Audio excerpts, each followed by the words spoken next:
Now, the brand new National Football Museum for England opens its doors to the public for the first time today. Some of the world's most famous football memorabilia has been moved to Manchester from its former home in Preston. Exhibits include Diego Maradona's shirt and the ball from the 1966 World Cup final. But it's the interactive penalty shootout, funnily enough, that's been proving the most popular, as John Maguire has been finding out.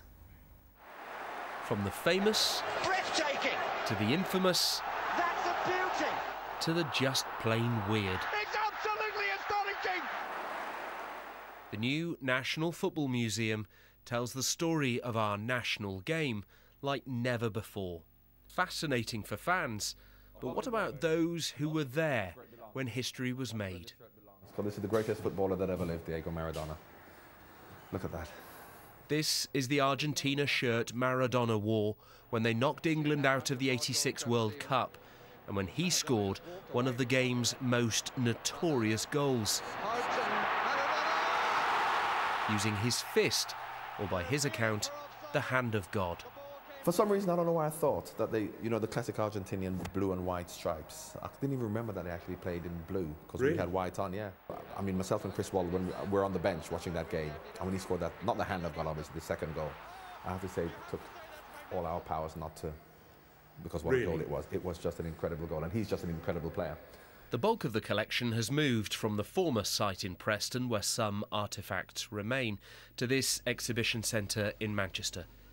It's hoped visitor numbers will increase from 100,000 a year to 4 times that number. Admission is free.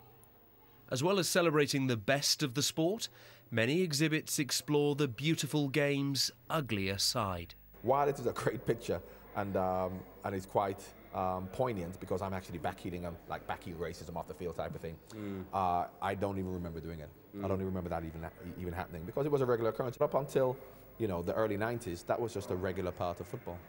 One display features weapons seized from gangs, and this curious item, a knife disguised as a gun. Don't kick yet. Wait for the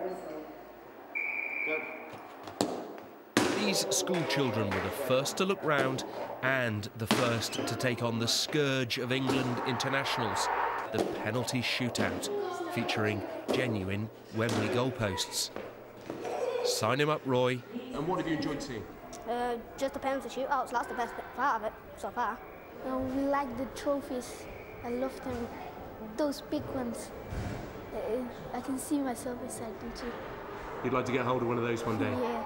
Of course, football is the global game, and just as the international governing body has finally made a decision on goal line technology, look at this, the ball that started it all off. This is the actual match ball from the 1966 World Cup final, England versus West Germany at Wembley. It was the legendary Liverpool manager Bill Shankly who described football as much, much more important than mere life and death. And this place sets out to prove him right. John Maguire, BBC News, Manchester.